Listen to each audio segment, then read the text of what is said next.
My name is Wendy Chapkis, professor of sociology at the University of Southern Maine, and I'm the author of the book Dying to Get High, Marijuana as Medicine. I think cannabis is remarkably, from all that I know, is remarkably benign in terms of side effects.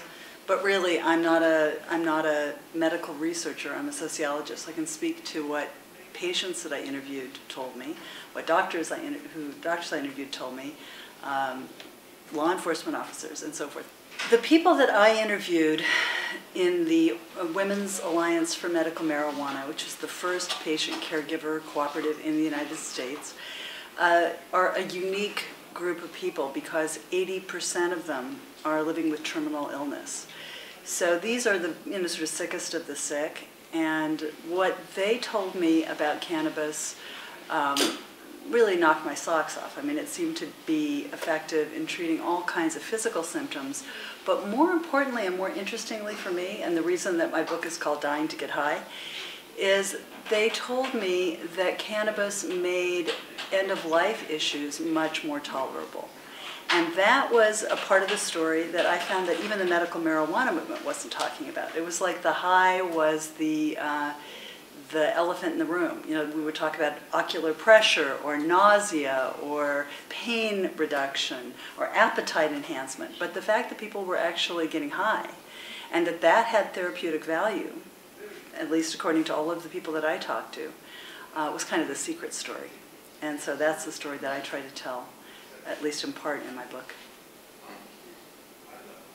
Really, the story that sticks out for me is an interview I did with Whams, that's the Women's Alliance for Medical Marijuana's acronym is WHAM, WHAM's oldest member, who was a woman in her 90s.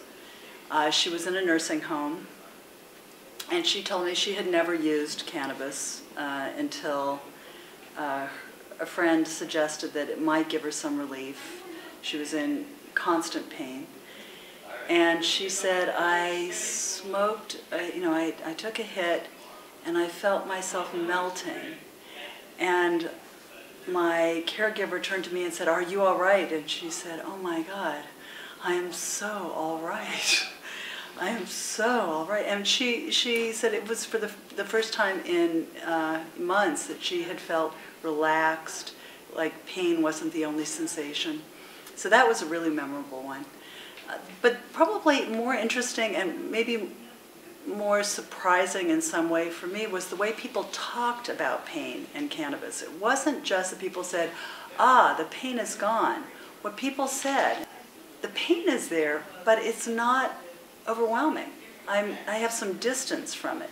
I can see it, I can observe it, but I'm not completely overwhelmed by it. It is not the only reality that's happening for me. So that it gives that little bit of remove that allows people who are in incredibly high levels of pain to decide that instead of this one woman I interviewed who is wheelchair bound, said instead of just sitting in my wheelchair and watching television to try to distract myself, I thought, well, maybe I'll just go wheel around the pathways in my garden and see what's blooming. And it was that, it gave her that ability to recognize that there was something beyond the pain. And that was pretty impressive.